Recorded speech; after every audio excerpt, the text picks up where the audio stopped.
Regular meeting of the Swanzey Board of Selectmen today, December 28th, is called to order. Make a motion to approve the regular meeting minutes of December 21st. Second. Any discussion? All in favor? Aye. Make the motion to approve the consent agenda. Second. Anything to add, Michael? No. Any discussion? All in favor? Aye. Aye. Public input. We have anybody online who'd like to Yes. take advantage of this 5 minutes?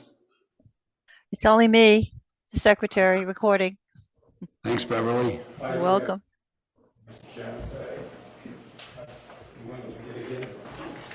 This is something that's come up. This is Michael York, Beverly. Okay. Hi, Beth. Hi, Mike. Mike is aware of this. We're gonna have to put a warrant article in if we're gonna reauthorize the special script. If we don't reauthorize it at the level that the town has authorized in the past, it reverts back to $50. Isn't that on the warrant? Yes, yep. We have. Hey, Mike, I can't hear you with your back to the camera and the speaker. I'm sorry, Beth. I just want to make sure that the selectmen will also recommend this to the voters. That's all. If you're aware, we're going to get it done. It means a lot to a lot of the veterans in town. Sure. It's regarding the reauthorization of Veterans Credit, Beverly, which is, I don't have the numbers, 11 and 12, I think. There's a couple of them. Yeah.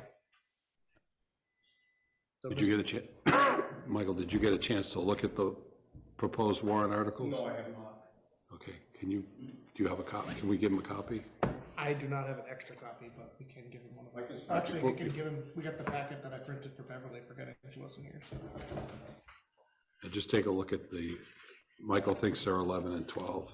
Make sure they meet with your expectations. Yes, we'll have a meeting on next Wednesday. Where's Pete? I don't know, I said an email will come. He's a smart man, he deputized Mr. York. Yeah. Thanks, Michael. Take a look at those. Let us know before the end of the meeting, or check with 9 Michael. and 10. Articles 9 and 10. Oh, we were close. You're close. I knew it wasn't 37 and 38, see, shorter this year, Buzz. There you go. You'll do just fine. It's the, it's the Well, you have an opportunity right now. planning board. You're up.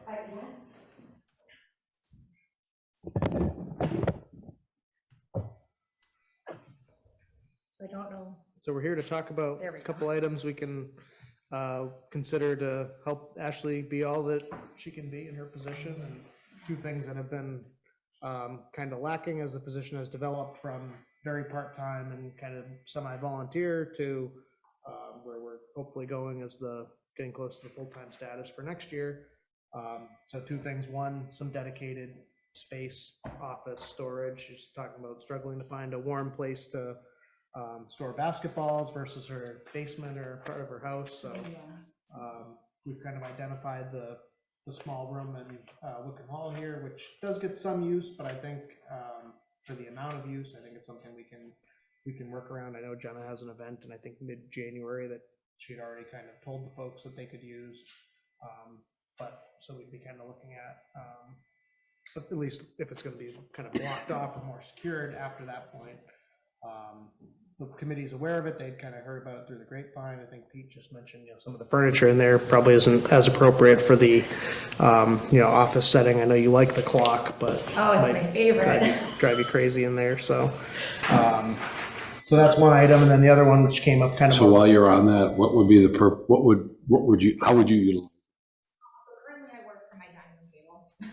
And we have a dining room set that seats 8, and only 2 seats are available right now for my kids because everything else from the last 2 years has kind of accumulated at my house, on top of kind of taking over my basement when we need to move equipment around. And it was very hard wrapping Christmas presents this year with very limited space, with basketballs, just trying to make sure they can get inflated to the right pressure. I can't really store them then outside in a cold storage space. Making sure too, I also, when I do store stuff like Carpenter home, I can access it when I'm not interrupting nap time or things like that, when they're really trying not to have people at that location as well. Employee interviews are kind of subject to availability of not even private, but is dedicated space in town hall, and I really related a lot to Zoom for any type of meeting, because it's usually from my dining room table, or I'm traveling to their location to meet with them. So you would use it strictly as an office? Yeah, it would be great to have designated storage, designated filing. I think that would improve a lot of my storage and organization. A lot of times, like, so I host Thanksgiving, everything got packed up, how to get put away, everything then had to get unpacked and reorganized. And just that time is just a lot of extra time. I mean, a lot of stuff that's gotta move from place to place. Which small room are we talking?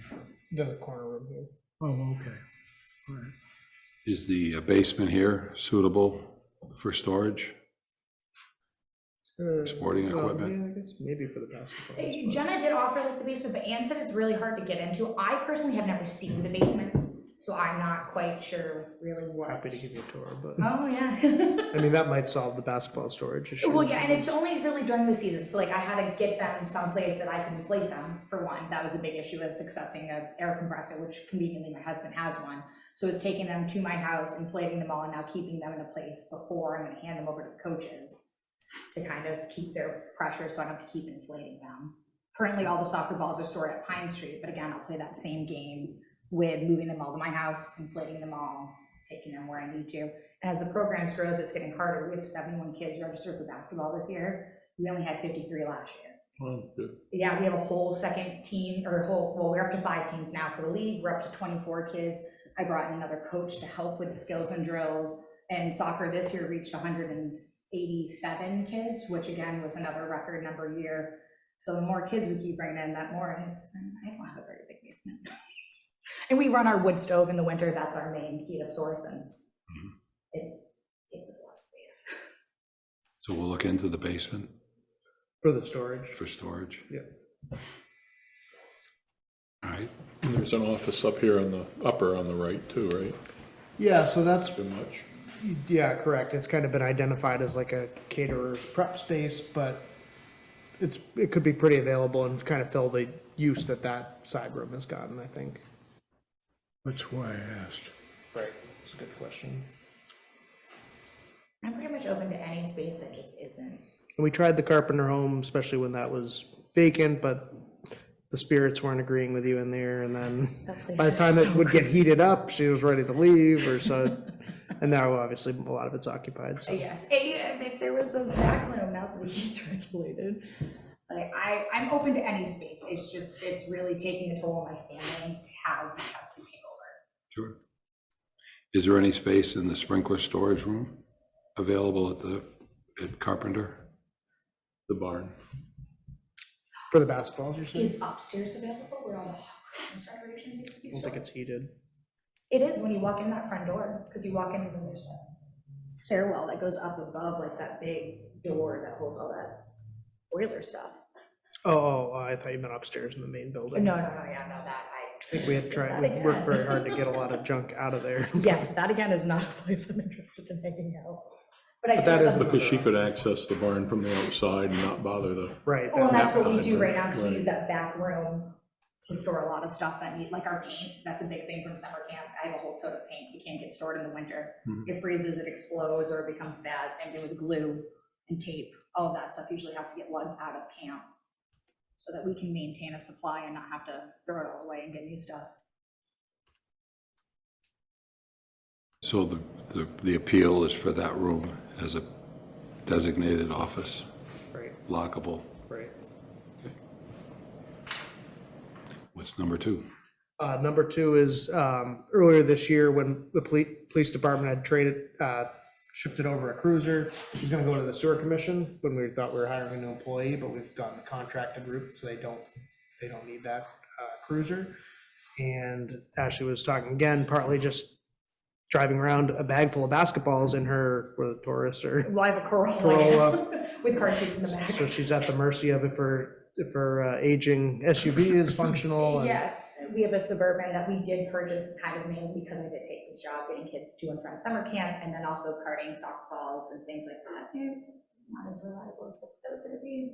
They're leaking some gas and or it's leaking something at this point right now. hopefully like this. I was lucky that I was able to get it running yesterday, so I could cart supplies from Carpenter home to here to run the programs.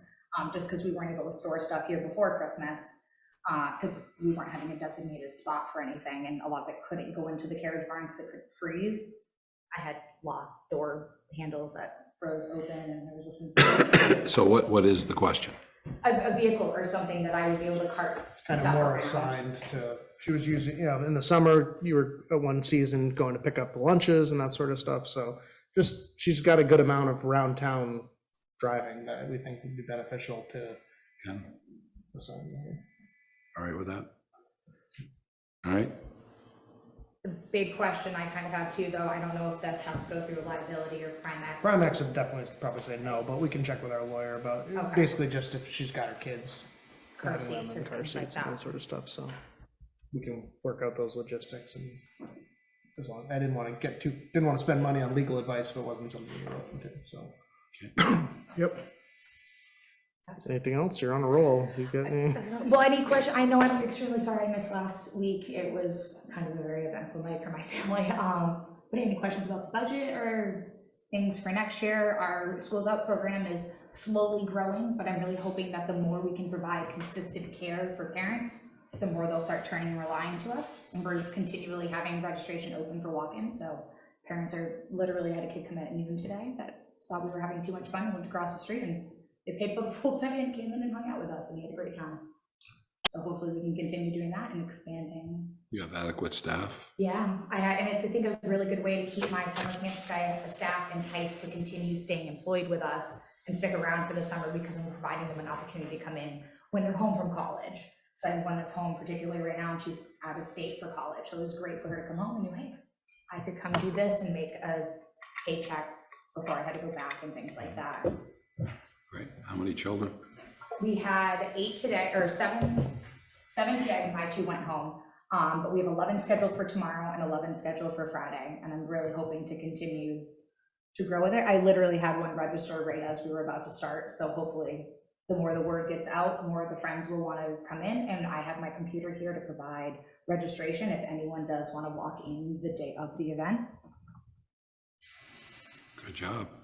I'm trying. We're gonna try to push it to the schools more, and I think that's a big thing too, is just getting it out to the schools and getting it out early enough that parents have an opportunity. If they don't have already planned daycare, they could have an option. And then another item that came up that you and I haven't had a chance to connect on, but was just trying to develop some more senior programs for next year. I'm trying to work with the YMCA and bring in some like better balance programs, some silver sneakers programs and things like that that can really trigger or target an older audience that we really don't have a market to. You don't want to trigger the older No, ones. and hopefully I might, we're looking to kind of partner with Beyond the Belt to potentially maybe offer a program for middle schoolers as well. I spent a time chatting with her. We're going to talk more on Tuesday. What's beyond the belt? It's the after school and summer camp program that is granted through Title I at the schools. Bell, Oh, B-E-L. Bell. Yeah. So it's like that after school program that the kids can go through at the elementary school. They've just opened a program up for middle schoolers as well in different club settings to try to offer a later day for the kids that may not be able to have a parent at home right at 2:30 when they get out of school. Okay. Ken, anything? Any questions? No. You're doing one hell of a job. Keep it I up. am trying it. I'm having fun doing it. I don't know if anyone saw our photos. We did Just Dance this morning, and I'm kind of a little out of touch. You can just load YouTube videos, and everyone just lines up and dances. You don't feel like a Wii anymore like you did when I was little. And the kids had so much fun. We spent literally an hour just dancing. And then they did karaoke. These kids are really good at singing. Well, they have a good teacher. It was fun. Not singing. No, I didn't sing, trust me. Oh, well, you should see my Let It Go. Thanks, Ashley. You're welcome, guys. Thank you. Yes. Mike, how are you? All right, so. If you could join us up here, Mike, for both so Josh doesn't have to do too many gyrations. Okay, so I'll start with what we got done this year, and you should have the report, the draft report that we have together. It's draft because our meeting is until next week, so I don't have to approve it yet. And then I'll go over what our plans are for 2023, and then we can talk about the budget. Okay? So this year, we've got quite a bit done. So on the Cheshire Trail, so that's the trail that runs on the east side of Swanzey, from Joslin Station Road all the way down, and we get to Webb Depot Road, which actually goes into Marlboro a little bit. But we got that all mowed a couple times, once in the spring and once in the fall, to keep that clear. We did the same on the Ashlee Trail, so that's the trail that runs through West Swanzey here down to Winchester. We were able to get that also mowed and, you know, debris cleared a couple times this year as well. And it's all because we have a couple volunteers that volunteer their equipment. So we reimburse them for fuel, and if they damage their equipment, we help them get it fixed as well. So it encourages them to keep volunteering, which stretches the dollars a lot farther than hiring a contractor. Any trees that fall, we get those cleared out as well. And that happens, like just all this wind we had the other day, there were a couple trees on the Cheshire Trail that I cleared out. So we try to keep the trail clear. If you remember, we had a grant last year where we did a lot of ditch clearing, which got a lot of ditches working again well. Then the leaves fall, so now we're trying to keep ahead of that. So we did a mile between Jaws and Station Road and Mount Huggins to keep all the leaves out of the ditches so the water doesn't come back on the trail surface. So we did that maintenance as well on the Cheshire Trail, and then on the Ashlee Trail near the Middle Matthews Road crossing, there's a culvert there that can clog up. We got that cleared out. And then the North Crossing, which is just a little bit north of that, there's a lot of brush that grows, and the line of sight with the cars can be dangerous because of the angle. So we got that cleared, and then Joe came out with his crew and also helped with some of the high stuff. So we got all that cleared out as well. Is there anything else that could be done at that? It's surprising to me how many people I see that are waiting to go north because they can't see right back. We are talking about getting some crossings put in there and the flashing type.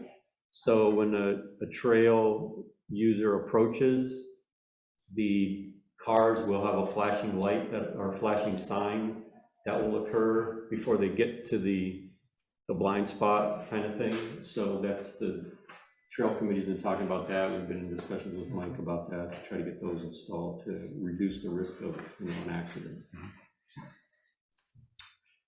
We also rented an excavator through our budget for a week this past fall, and we worked on the southern part of the Ashlee Trail from the Swanzey Winchester town line going north up to the North Holbrook, almost to the North Holbrook crossing. Again, clearing ditches because that gets really wet in through there because it's low lying. So we did a lot of ditch clearing, culvert clearing, did some mowing. We were trying to do canopy mowing, but the mower we rented failed after the second day. Do that, but one of the volunteers came out with his trail brush hog, and we brushed all the way to Pine Street and back and did all that, which was great. So that was really help, and it made a huge difference. I was clearing part of a ditch through a puddle in the trail. 3 hours later, look back and the puddle was gone. Right? Because it's just amazing if you just keep the water off the trail, how much better it is.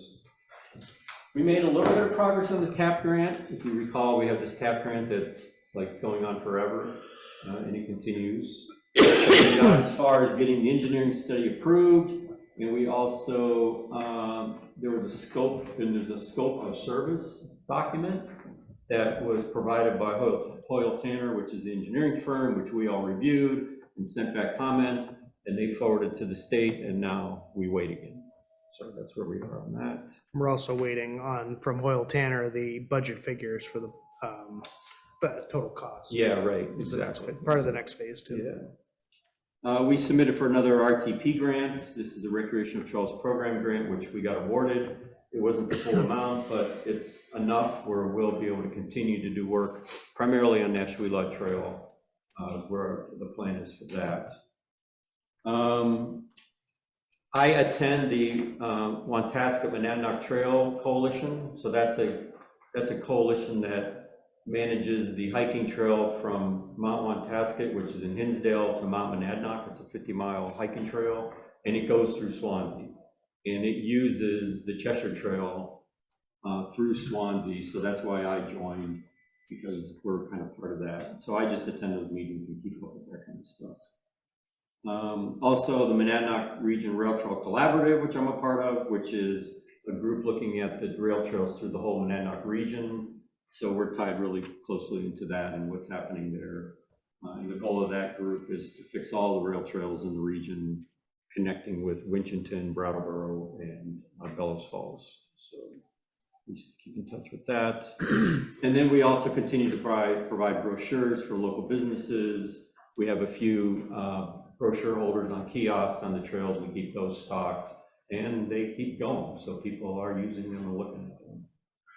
So that's pretty much what happened this year. Any questions on what we got done? It's amazing to me how much you got done. Thanks. It's a tremendous Well, you know, we got a good accomplishment. set of volunteers and people want to do the work, and, you know, we just kind of stay on top of it and, you know, slowly, you know, working it and making it better. So. Is there more that we could do to help? Well, yeah, the budget, which we'll get to in a second. So let me talk about what we plan to do in 2023, if that's okay. Mm-hmm. So the grant, the RTP grant that I mentioned, we got awarded, so we'll be implementing that this year. There's a $5,000 match, but we plan to do all that with in-kind labor like we did the last time. And the people that worked on it last time plan to work on it this time, so I don't think that'll be a problem being able to get the match. Again, through these volunteers, you know, mow the trails, you know, a couple times throughout the season. There's a culvert at Mount Huggins. So Mount Huggins is on the Cheshire Trail, and I don't know, somebody said 20, 30 years ago, they rerouted the drainage off Mount Huggins and it drains onto the trail now. So we want to fix that. Joe's been involved. It was going to be part of the RTP grant, but we didn't get all the money. So I was going to, hopefully with some of the extra money we're asking for here, we'll be able to get the culvert and Joe will get his crew out there and he can be able to fix that. So we're hoping to do that. Another thing is when we look at the trail closely, well, let me back up. The TAP grant isn't going to fix everything.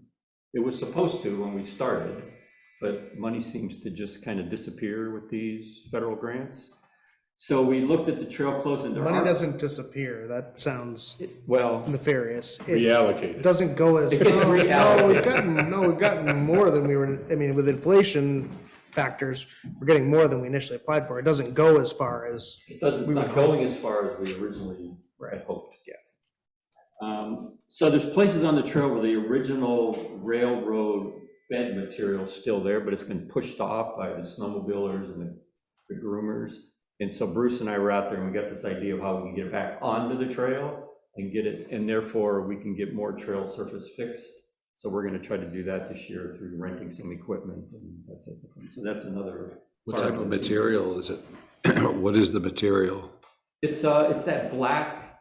Cinders, I think. Cinder material. It's a real fine black looking material that actually does pack down pretty well. And I've seen it on other sections of the trail. Used to have it on running tracks. Oh, yeah. Cinders. There's a guy from Westmoreland that's doing it. That's another place where I got the idea. He's actually doing that and being successful with it. Let me see. So, signage. Well, I don't know. Maybe you could help, but it depends if the state ever approves the document and the signage guideline. So that's why that's a big maybe. Don't know. But if that comes through, then maybe we can then start buying signs and getting signs up. And in that document is things like just safety signs, wayfinding signs, permit, you know, who's allowed on the trail, keep your dog on a leash sign, you know, that kind of stuff, the speed limit, you know, those kinds of things. Continue keeping the leaves and stuff out of the ditches so the water stays in the ditches and doesn't get on the trail. There's a culvert behind the Brown Farm on Ashlee Trail that's got a hole in it. It's literally on the surface. So we want to get that fixed this year as well. Again, the TAP grant, well, we'll see how far it goes this year. I'm not sure. And we continue to provide brochures and for businesses and kiosks and things like that. So that's the plan this year. As far as the budget, so we've got, you know, Beverly does have all our meeting minutes, so that's the part-time salaries, and we'll cover her. The equipment rentals for some of this extra stuff we want to do. Try to, you know, reclaim some of the surface material, try to fix the culvert on Mount Huggins, you know, that kind of stuff. So do that work. The trail maintenance line item is to cover any of the reimbursement to volunteers, whether it's fuel, you know, fixing of equipment, you know, that type of thing. And then the printing, publishing, copying, that's the brochures, rack cards, maybe making a banner, like we plan to be part of Earth Day down in Keene, so we might make a banner for that to publicize more our trails and things like that. So that's kind of the plan with all the budget money. And this is one where don't look at department versus admin, because I don't know what happened when I entered it the first time, but just look at the admin column. So there's some, don't look at the department column. Don't look at the department. It'll just confuse you. But we don't have severe disagreements like it looks like if you look at. But did you take 2,000 from trail maintenance and put it up in equipment rental, or no? Or is just disregard the whole administrator? No, use the administrator. The administrator line is The correct. 2023 administrator column Is correct. is what you should be Yeah, looking don't look at. at the department column. So there's So this, the the administrator, $2,000 increase. It's a $2,000 increase. right, basically Okay, moving, 24. moving some from trail maintenance to Gotcha. equipment rental. To rent equipment to do trail maintenance. Right. But it's not 48.5%. Well, it is, but that's only equates to $2,400. Because the whole budget was 5,000 last year. Right. Oh, okay. I So it's an increase thought I of saw the 2,000. department. Yeah, I got you. Any questions? Yeah, just on the budget, are there invoices coming in for Yes, November, so that- December? That excavator we rented in November, that's not accounted for yet. That's Couple of reimbursement, reimbursements aren't accounted for yet. I'm expecting about 1,200 to be left over, because that mower that failed, they're gonna credit us. And that's why we didn't spend the whole budget. We would have if that mower hadn't failed and we were able to use it for that week. Well, with regard to the trail maintenance, do you anticipate that you'll use the full amount? Will the full amount have been used when all the invoices are in? No, I think we're gonna be 1,200 short of using the whole budget, because that mower, which we were renting, was. That's on that line And item. that's on that line. All right, so cutting it, I'm having a hard time seeing it, but it looks like You it. have the bigger ones right there. Oh, which one? This one here? Well, no, it's this one. Yeah, it's kind of in the middle-ish. This one work for you? Oh, yeah, that's perfect. And to think I went through the There you go, surgery for slide. this. Yeah, I'll find out next month. All right, so where I'm going with it is you're going to use 2,800 out of the 4,000. And we're targeting to reduce that? Is maintenance going to become less expensive?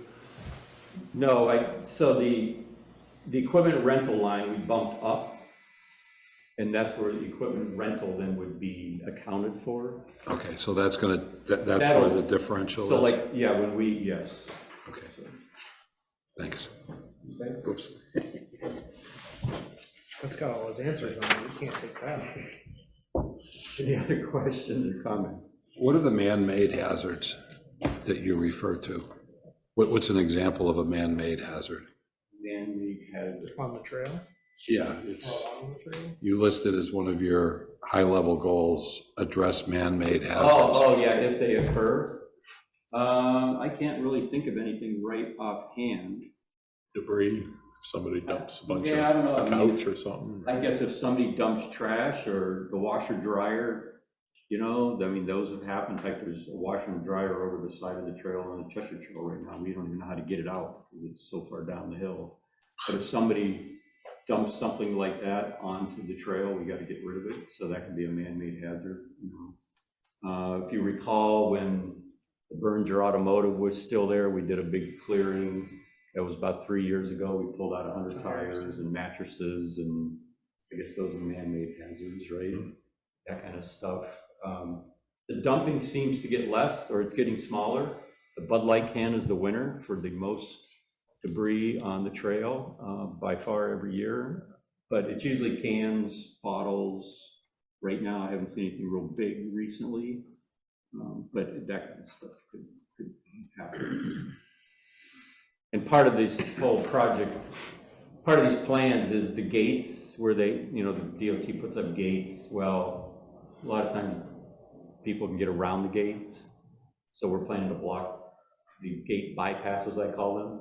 That would help also reduce motorized vehicles getting on the trail, and that's where the dumping occurs. Someone drives up with their truck, they get on the trail. And I've seen everything on the trail. 4-wheelers, 4x4 trucks, dirt bikes, you know, you name it. Are you seeing activity up in general, I think so, pedestrian, yeah. bicyclists? Yeah, definitely. Yeah, and I think on the Cheshire Trail, when Keene gets the bridge over 101, so if you're not aware, they're planning to put a bridge over 101 at the Stone Arch Bridge and a bridge over Swanzey Factory Road. They have a project, they're working on that. I think when that occurs, now you have a link. I've been on the trail, I was on the trail there one day and there was a couple guys walking and I stopped to chat with them. I go, where'd you start? They go, at the beginning. Well, I know this trail goes like to Winchton and it goes, you know, where do you mean beginning? Oh, right there at 101. So they didn't even know the trail went to Keene. They got on at the Stone Arch Bridge and just walked south, right? Because it's so overgrown. I think once that's in, we're going to see a lot of more traffic. And the storage company across from the Cheshire Fairgrounds, as part of their plan, and they put in a couple small parking lots for the trail users. So we could help promote, you know, park there, and now that they want to ride into Keene, right, they're going through Swanzey and that kind of thing. Sure. Or, I mean, there's vision someday, in fact, you said, where can you help? Maybe one place is just north of the Nissan dealer, on the east side of the road, there's an big open, it looks like a parking area. They did some logging there last year. That would be a great trailheader, right? I don't know who owns the property. It's already cleared for parking. There's already a path that goes up to the Cheshire Trail. If we could get a hold of the owner, find out if they give us an easement or something, and then we can help fix it and then make that a parking place that people could park, and that's the way they can get on the trail. Because along the Cheshire Trail, there's only a few spots that there's access to the trail. So the more access we can get, I think the better. Sure. Yeah, we can work on that. Okay. Thanks very much. Sure, thank you. Please thank your committee for us. Oh, sure. Doing a heck of a lot of work. Have a happy new year. Thanks, Mike. Thanks, Mike. Sure. Chief Gould, how we doing?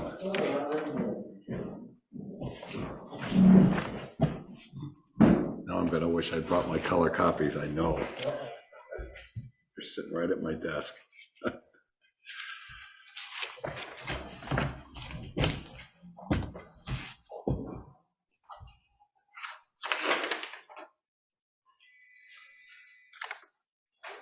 do you have for us, chief?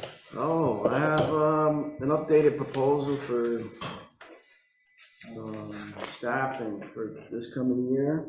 With the help of Michael and Julius, come up with another plan we think that can be beneficial to the department.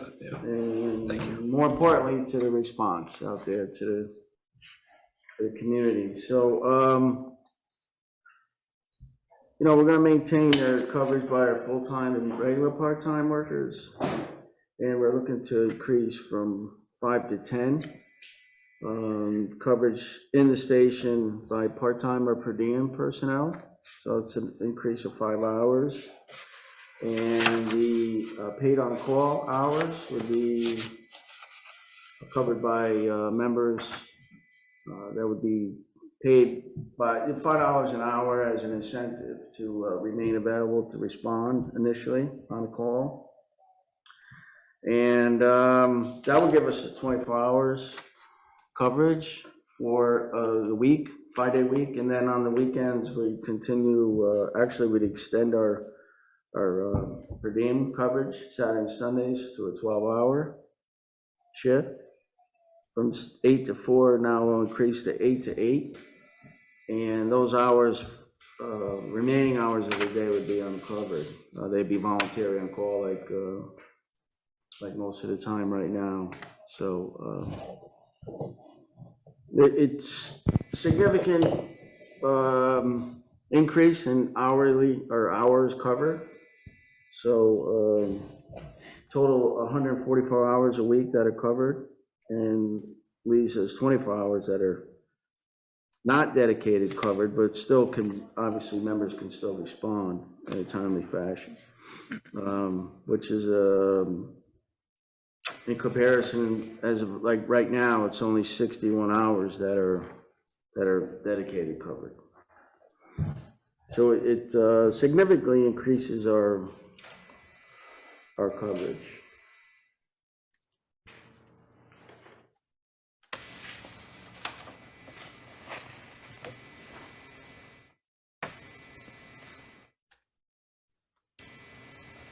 So with these, this would be scheduled? In other words, people would know? Mm-hmm. Yeah, so it'll be predetermined, pre-scheduled, yeah.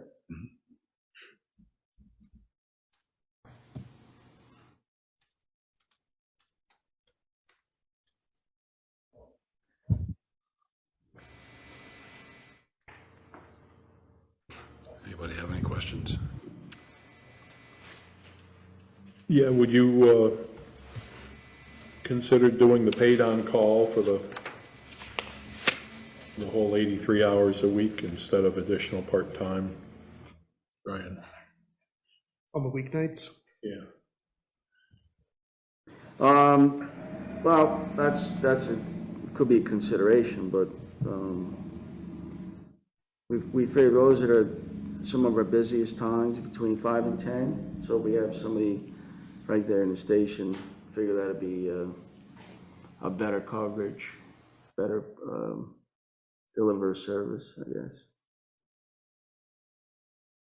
It's just, I mean, if we're talking about $87,000 this year, and every year going forward, we're never gonna see a new fire station. Well, Or a truck.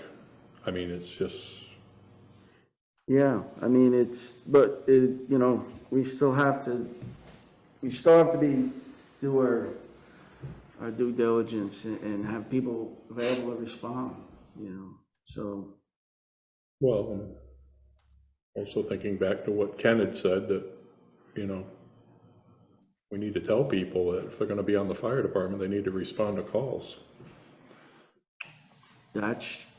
It's true, but again, you know, we can revisit that, but in the climate that we are in today, if you will, that, you know, as far as obligation goes, people are required to meet their obligation, but it doesn't always get met.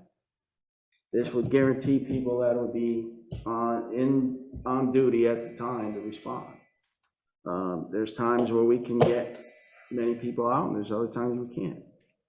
I think our first choice would be persuasion and encouragement, like you said, and make it voluntary. And then if people aren't picking it up, I mean, we talked about maybe it's something where we amend the call pay policy and kind of roughly figure out, you know, okay, someone has to do 2 dates a month, or, you know, I don't think it would end up being really that many if they relatively evenly split it up.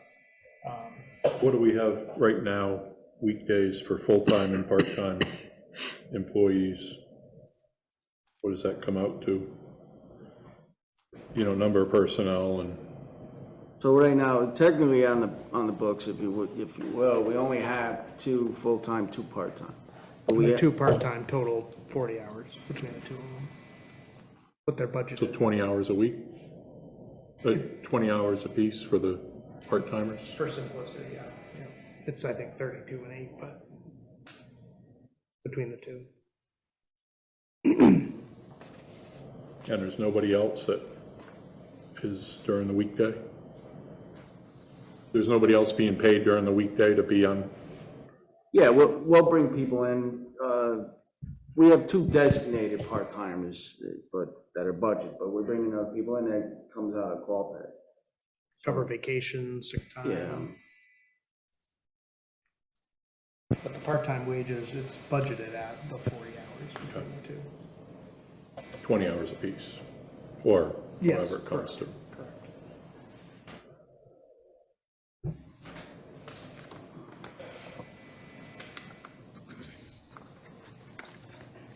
Julius, Julius is on Zoom. Would you want to run the numbers on that? What Sly was talking about, paid on call from 5 to 8 AM, just to see what cost difference that looks like? Yes, can you guys hear me? Yep. So I just ran those numbers right now, and what I'm seeing is that the total cost is about, and we're talking from the previous one is the 96,000. If you were going to calculate it with the weekly part-time or per diem employees removed, it equates to about 59,000. So you're seeing roughly if you round the 96 up to 100 and you're rounding the 59 up to 60, so about a 40,000 difference. So that'd be paid on call the weeknights from 5 to 8? Correct. Yeah, that's calculating at the $5 an hour that they're called. We do obviously have to anticipate that whenever you receive a call during those times, you will have to pay the part-time rate, of course, whenever they're called in. But what we'll experience is during that time frame is whenever we expect the most calls anyways. So I think if we were going to run those numbers, say next year or the year after, if this method was approved, you'd find that period is going to have the most part-time anyways. So that it would get it down, 35, 40,000, still providing significantly more coverage. It does put more strain on the on-call aspect, but kind of somewhere in the middle. Where would they be based? So the paid on call you're just home and you're saying you're home or in the area and you're just saying basically you're available. So they'd just be at home. The covered the coverage by part-time per diem would be based in the station, probably usually 3, but at times I know like the weekend per diems, they go to the different stations, fill up the trucks, make sure everything's clean and ready to go. So they kind of move around, I think, right? Yeah, Yeah, the paid on call, especially overnight, you imagine that means you're home, you're available, but not actually physically on site, which is how you get away from not having to pay a minimum wage because they're just available to come in. And then if they get called in, they get their normal rate.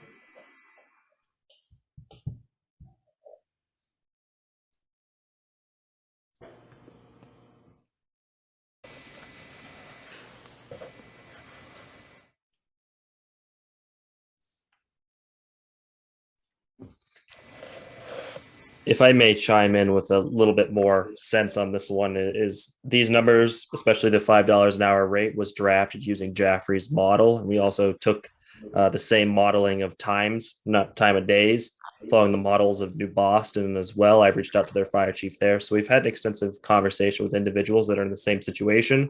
And we found that they've had a lot more success by offering the paid rates because it incentivizes the individual to be more ready than just an individual that's just on call. So it kind of keeps that method of voluntary on call, but it gives that extra level of incentive to ensure that we have the service.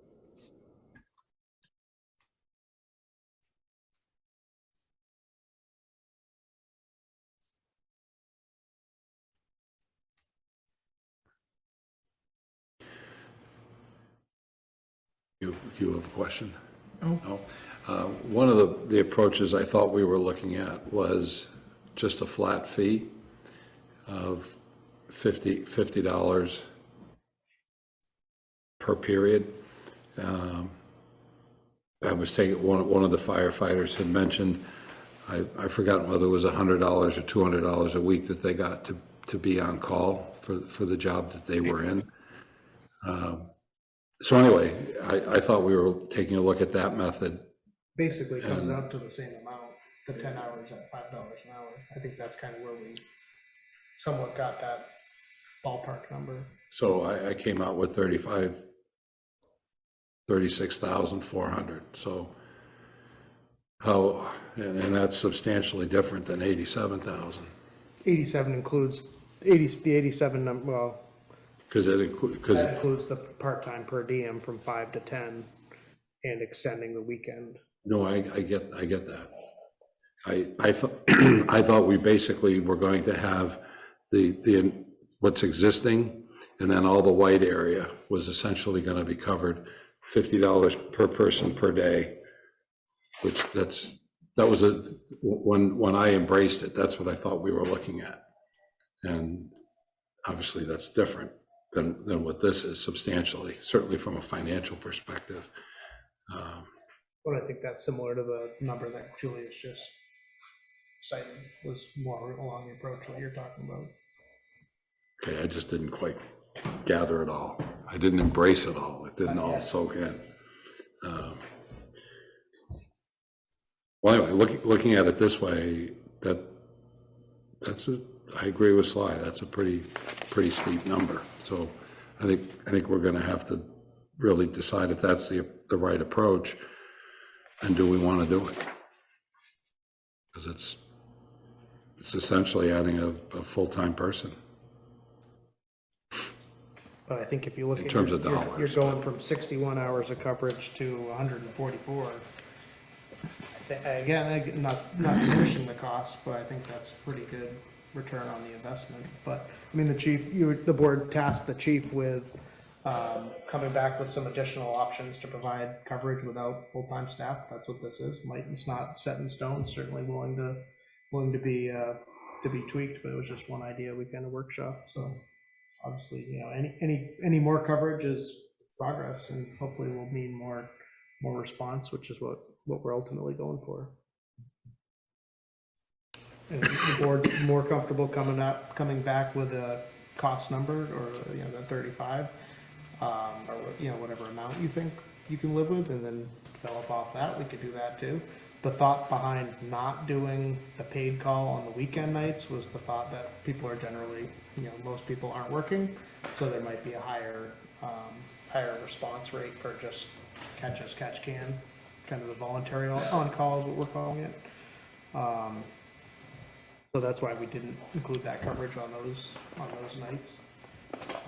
But we can certainly do more of the on-call and less of the part-time per diem. I think that was partly just based on call volume. It's just that next block was another time where we see more calls than after that really dropped off after the 9-10 o'clock. But none of the times are set in stone. It's just kind of workshopped.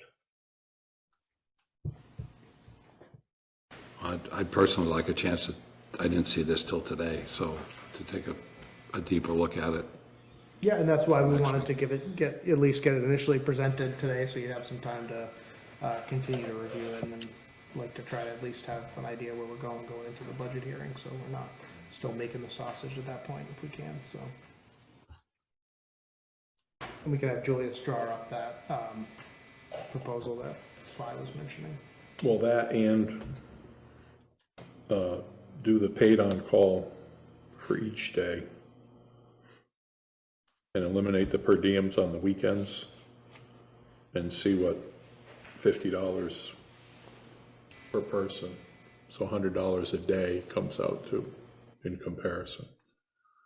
So you lost me there. So eliminate the yellow on Saturday and Sunday and the white, and do the pink paid on call for the whole, all day Saturday, all day Sunday, and then weeknights.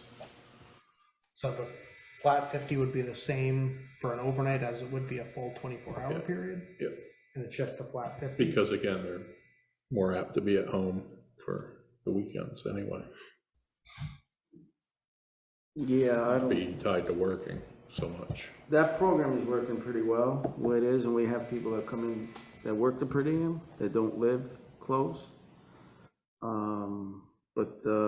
So we rely on them. That wouldn't work for those particular people. And on the weekends, especially even, you know, spring and summer, I don't know if that would be the best option. We probably wouldn't get too many people to do that. If we had people working that are on shift, that's obviously, you know, that's a priority. But we need to see the numbers too, as far as how many calls and whatnot, you know. How often is that filled? Do you have, is it every shift is filled on the weekends, or?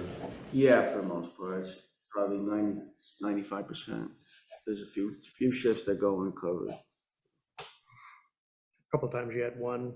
Two, Yeah, right? we'll run one. The experienced person will run. We don't like to do that, but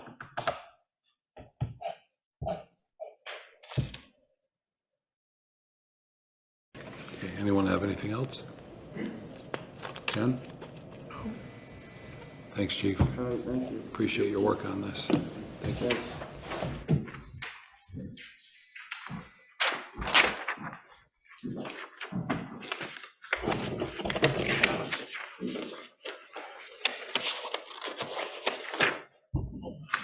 You want to go back to the letter A for the Energy Commission?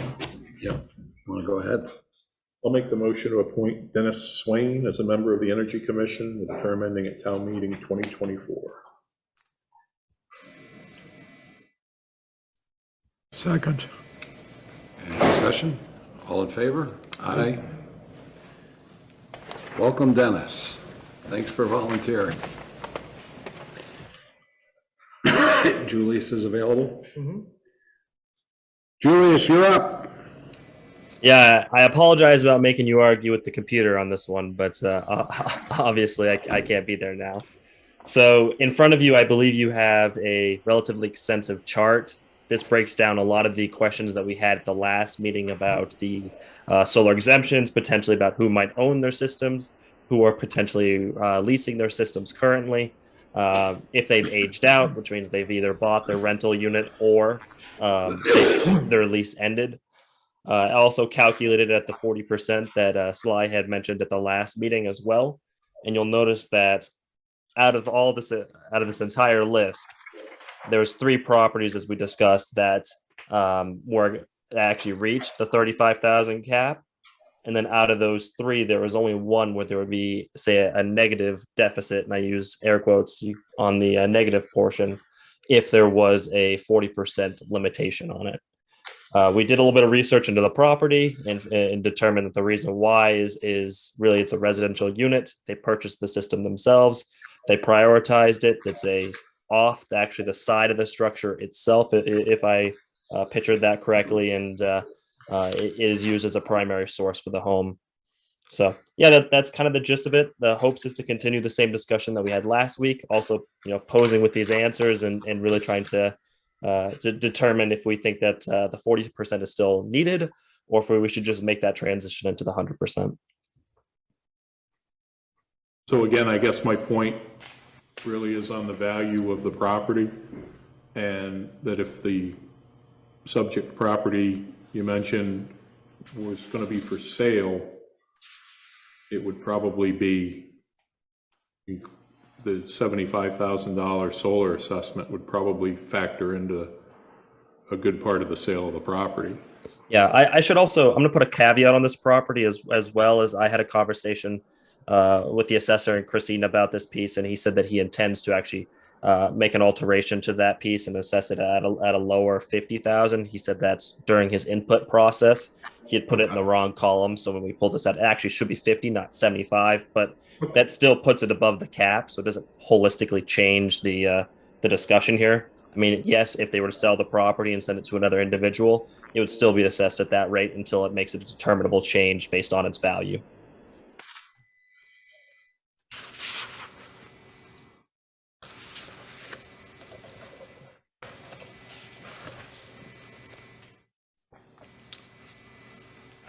Now, I was asked by a resident, and I can't obviously tell if they're in the room right now, at the last meeting to inquire about the inclusion of batteries into this, because batteries are a relatively extensive piece. And I did not have the chance to ask the assessor specifically about those. But from what I had a conversation with Christine about this, she said that from what she has talked to the assessor about, they are included in the piece because it's all one functionary topic. So I think that should cover most of the questions that we had discussed last time. I don't know if the batteries would be, I don't think they'd be considered separate real property that would be assessed either. Right, but their As life part of the system. cycle isn't going to be as long as the panel itself. So Yeah, correct. so go 5 or 10 years before they have to replace batteries. So.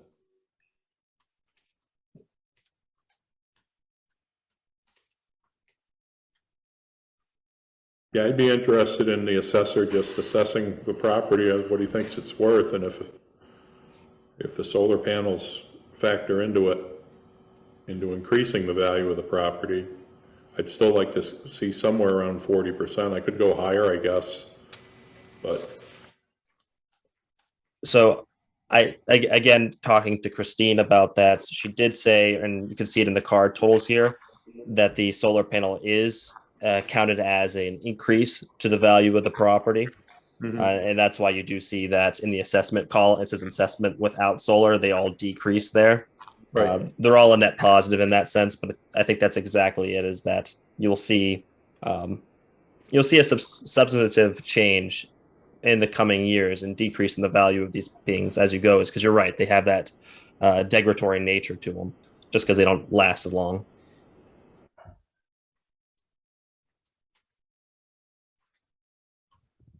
I wasn't sure that was Sly's, was that your question? Well, kind of.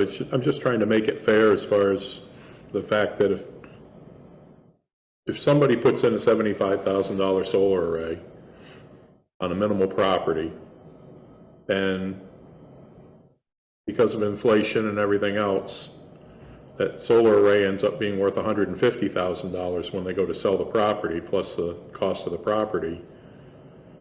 What difference is that? And then somebody buying a house, fixing it up, and selling it for a profit. It's still real value, property, real estate, and unfortunately, that's the way our taxes work. It's based on the value of the property.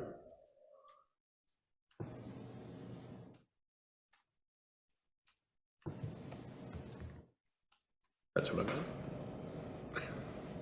That's what I thought you meant. I wasn't figuring the inflation, because I think it goes the other way, but. May or may not. Correct. When you were talking with Dave, do we have a sense of whether the market value is adjusted one way or the other when properties are conveyed with solar? So I bring that up in response to the question I mentioned last week, that I haven't done residential for a while, but when I did, it was more of a detriment than it was a positive. It was a positive to the seller, but the buyer didn't want to pay for it. So do appraisers and assessors put that value, increased value on a property? Yeah, so when I had that conversation with Christine about the methods that Dave uses to add a value to these particular units, the calculations, and you'll have to excuse me for maybe my not clear knowledge on this particular case, but it values anything from the number of wattage that it might produce, how much might be stored, and then actual cost of the physical structure itself at that given time. And so factoring in all those different materials is how you get that rate. So given that it's that time period that you're talking about, a couple of years down the road, if the cost of electricity goes up, that would mean the value of the device goes up because the wattage that it gives or how much it can store. So I think that's where it becomes very variable. And the equation is, I guess in the scenario, appraisers will look at it in that sense. Does that answer the question? I hope I hit that target. Yeah, it does. I think we're getting so far into the weeds on it that it really, for me, begs the question of why it's just not a complete wash. Cost $50,000 to put in. If he assesses it at $50,000, then the $50,000 comes off. I think otherwise, I know I'm not knowledgeable enough to pick a percentage.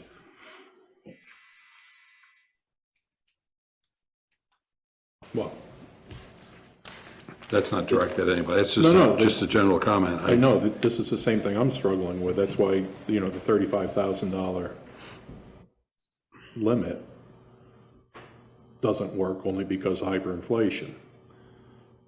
So if somebody has a $400,000 house, they put a $100,000 solar system in, yeah, they should get the same exemption, but that's 25% of the value of the house. So, but if they have a $400,000 house and they put a $400,000 solar system in, does that house become worth nothing, or is it worth $800,000, or somewhere in between 4 and 8? I don't know. I just don't want to be the one buying it when it's time to recycle them. Oh, I know.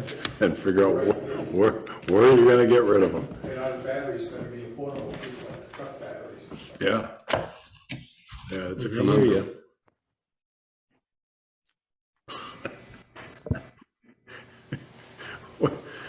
Where are we in the mix in terms of what we have for evaluation on this? The $35,000 cap, where are we?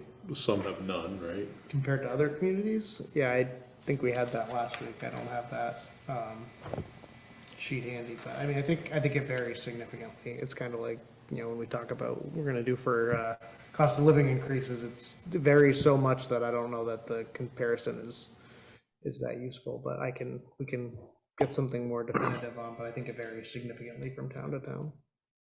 But I do think more are just going with 100%. That's why my question was gonna be, are we in the minority, a significant minority by having a cap? I might be able to look that up here. There's gotta be other people certainly smarter than me. Yeah, so I'll put this through.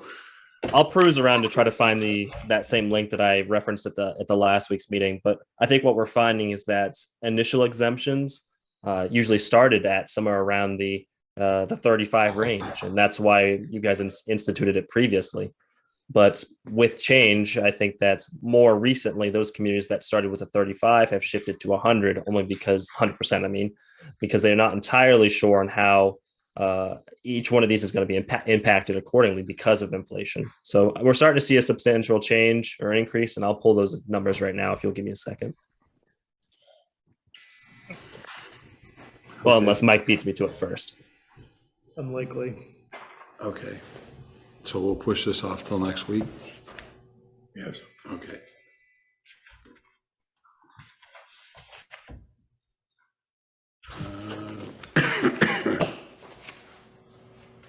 Let's just skip ahead for a second. To accept the unanticipated funds. I believe Beverly has that list. I do. Okay. Is that what you handed out also from Teresa or no? Yes, correct. Okay, so we have that somewhere. There they are.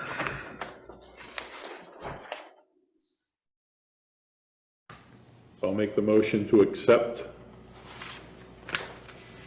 the funds as you have them. Whitcomb Hall miscellaneous revenue, 400. FEMA grant funds, 30,167.11. FEMA grant funds, 4,152.97. Cemetery trust fund, 500. One-time state revenues, 19,359.26. ARPA funds, 875.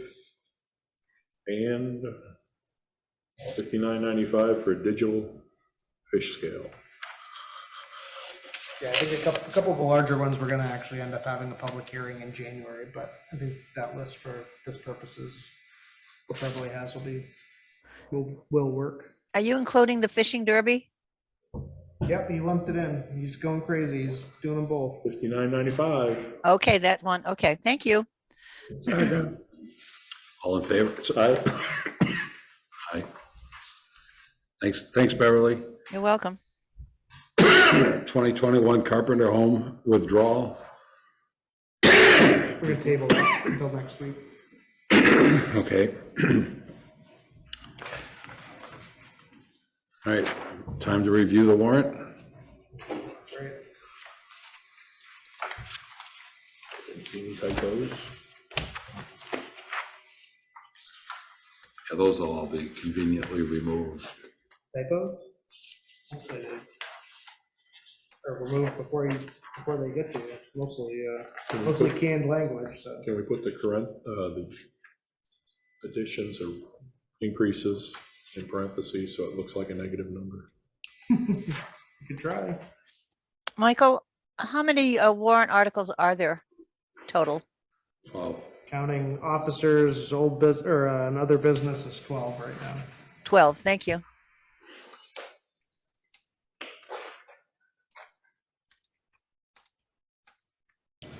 Michael, you had a chance to review 9 and 10. They look pretty good. Just a question why we had two. I think you have to do a separate one for the all veterans and the optional veterans is what DRA advised us, so. Yeah, they look fine to me, and I do appreciate it. and I will pass this on to the leader. Thank you. I'll probably feel better about the town after this. I got some angry phone calls. Oh, geez. Tell them we were already on top of Well, it. yeah, but they weren't so about the town, because the town had nothing to do with this. The state. It was the state, and most of these guys are all conservative Republicans, and it's the Republicans that did this crap. Yeah, I really don't understand. Maybe you understand, but I what were they trying to, they Well, I modified think- something, but, Well, I think what's happening, some municipalities don't want to give out the credit, because they don't, their budgets and stuff. I know when we lived in Gilson, my wife lived in Gilson at the time, they told her she couldn't have her exemption because they didn't do that in Gilson, despite the state law, the fact said 50 is the minimum. That's my only guess, it's, you know. Hey, Mike, if you want me to record this, I cannot hear Mike York. okay, we're just speculating. And, Fine. Yeah, and I'm really surprised that the governor actually signed this. In fact, I'm crafting the letters for it now. I'm also a Republican convention member, where I get to vote for our leaders this next year, 2 years. So I'm gonna make it plain to him that this kind of behavior, if he wants to remain on public, as far as I'm concerned, is unwarranted.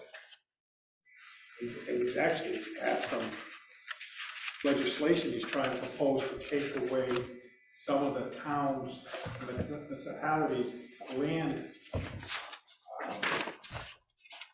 rights. In other words, take away what we can do as a zoning board and a planning board and have the state regulate everything.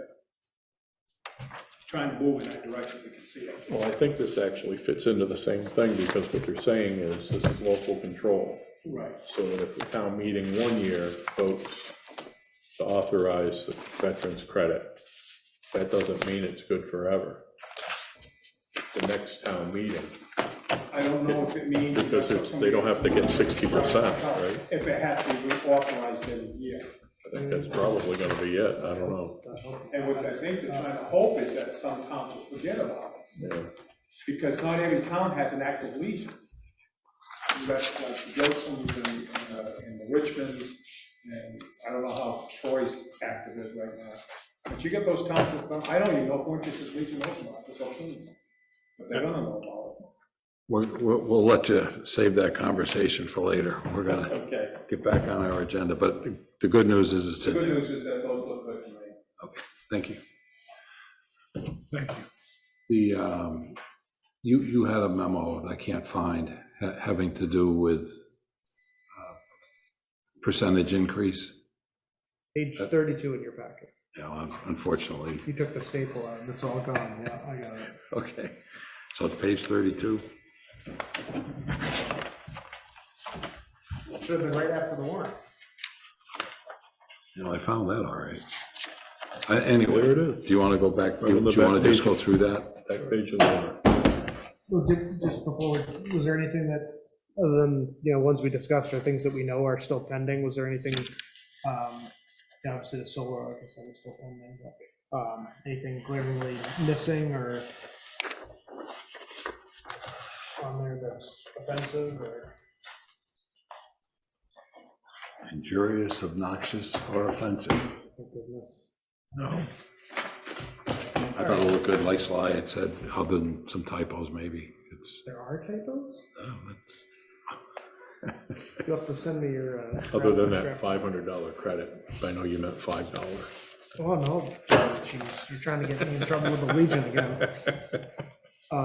So, yeah, Bill, to follow up with your request, yeah, one of the last things we typically insert into the budget is employee wage increases, both merit and or cost of living, depending on what we're looking at for cost of living. We've typically not necessarily followed, but at least referred to the Social Security inflationary factor, and then a 2.5% the budget for the average based on merit increases. Some employees that are doing stellar might get more, some that are in need of improvement might get less, but so it's usually typically average about 4%.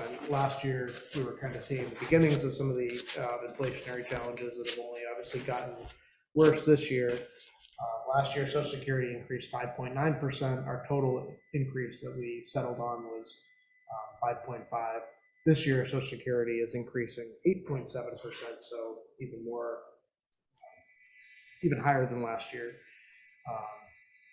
Each percentage of overall wage increase roughly equates to about 33,000 spread between both the department budget where the wages are and then various kind of fringe benefits. So I don't necessarily have a magic number or proposal. I've tried to, it's been, as you can imagine, kind of a popular discussion topic, and it really varies widely. I've seen anywhere from 2% to 8.7%.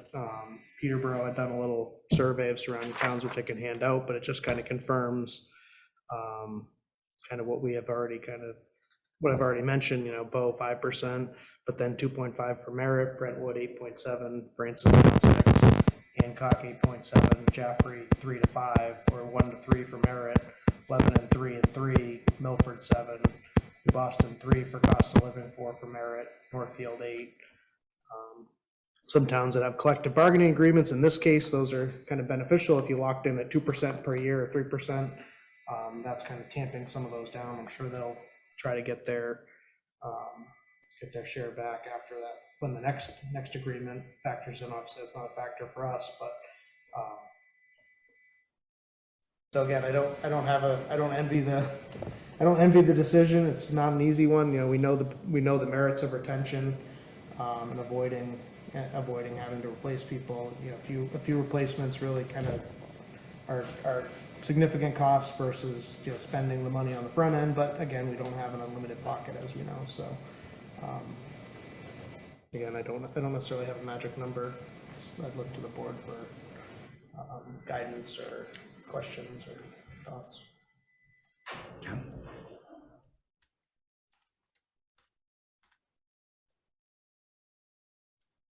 I'm good with your proposal. I didn't make one. Yeah, 2%, he said 2%. Yeah, you said the board settled on That was That was last year. last year. it says December 27th, 2022. No, so that's the date of the memo, and then I said, Oh, this last year's version of memo. last year's memo started, and then the that's board why settled, I board settled on didn't 5.5. answer the question.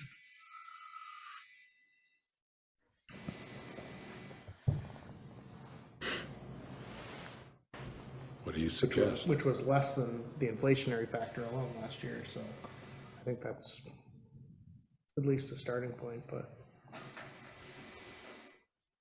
the board has been very proactive and very appreciative of employees, which has been appreciated. We've kind of caught up where we had fallen behind, and I think that's kind of borne out in terms of, we have one police vacancy, whereas Winchester probably has 2 police officers total, or Keene has several vacancies. So I hate to see us fall behind again, but again, I understand we don't have, we can't have an unlimited budget increase either, so. It seemed to me that without doing the math, there was about an average of 7% increase over the primary budgets. Police was a little bit lower, some of the others were a little bit higher, but basically 7%. And I'd be comfortable with that. Total, I think that's reasonable. It doesn't sound reasonable, but I think it is reasonable. Once you work your magic, it'll look real reasonable. But anyway, what do you think? Yeah, I mean, it's the environment we're in. If only we had invested wisely.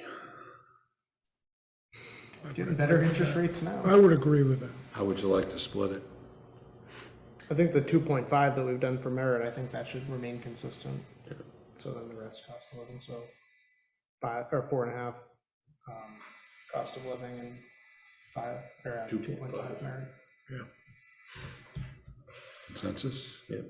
Okay, great, thank you. The last of the miscellaneous budgets. Yeah. You saw those? I don't know the acronyms well, so. Well, I'm happy to enlighten you. It says after each one, if you look at the summary, it says notes to department. Oh, down there, Financial So FA is financial administration, looking at a uproarious 0.94% increase, mainly just shifting around between software support and CPA, approval services, or audit.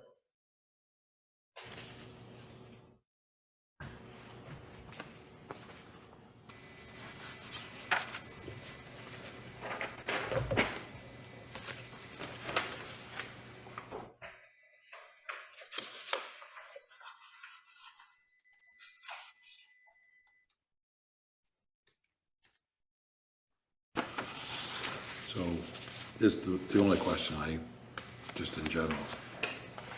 Previously, the items in parentheses were an Now they are increase, decreasing. but now they're decreasing. Yes.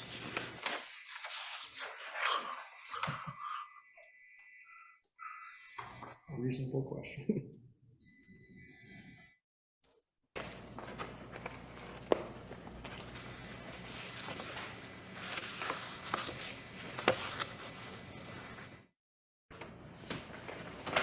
Is Julius factored in on the full-time?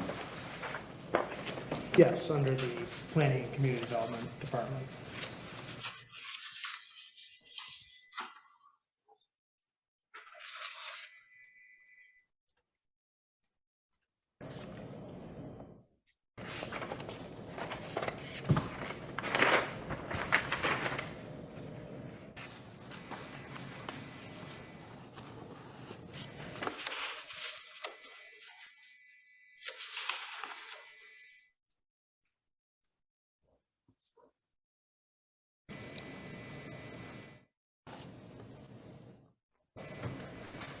What are our plans for the building on Pine Street?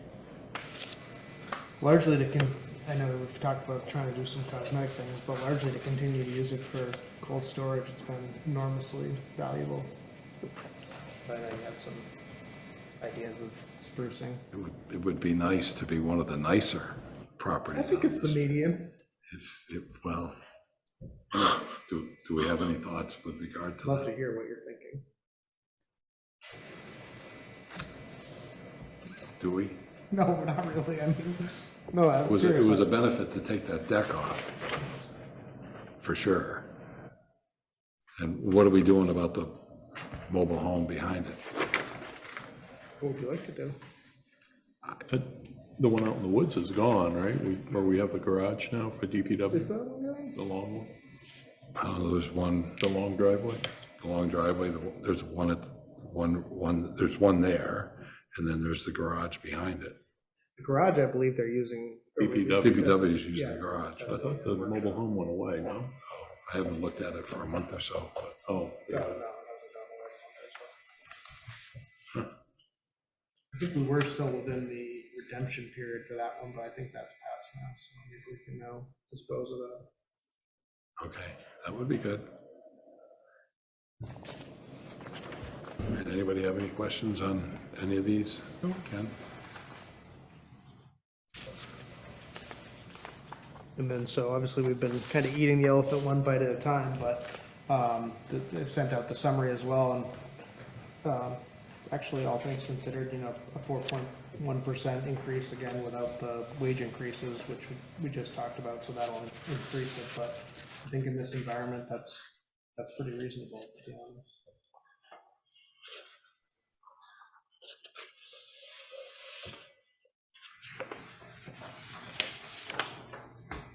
we added $1 million worth of taxable property. I think I asked you that last year. Have we added $1 million? Yeah, I think so, right? Aren't they, the new development, the new houses, aren't they coming on this year? Yes. I think we're-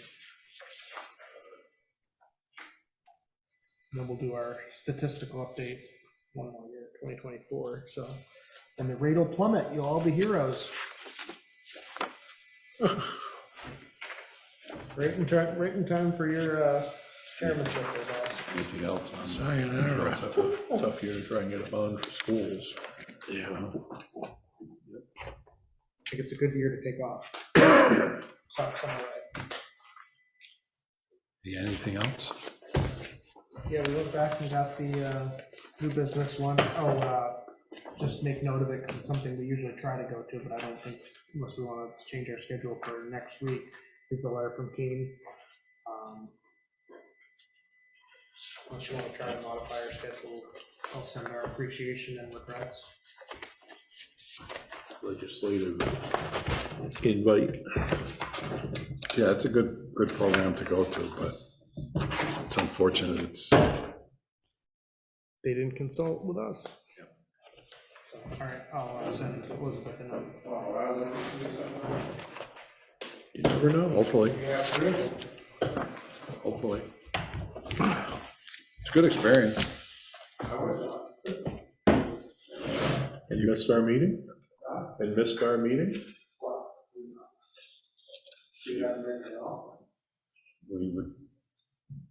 I would suggest we make the offer of designating you as our representative. There you go. You want to go for us? Not that you need another meeting. We'll send Julius and Sarah. Yeah. I said we'll send Julius and Sarah. We have any non-publics? No. Anything else? I don't think so. I think that was the list. Motion to adjourn. Another year Second. successful and in the books. All in favor? Aye. Right?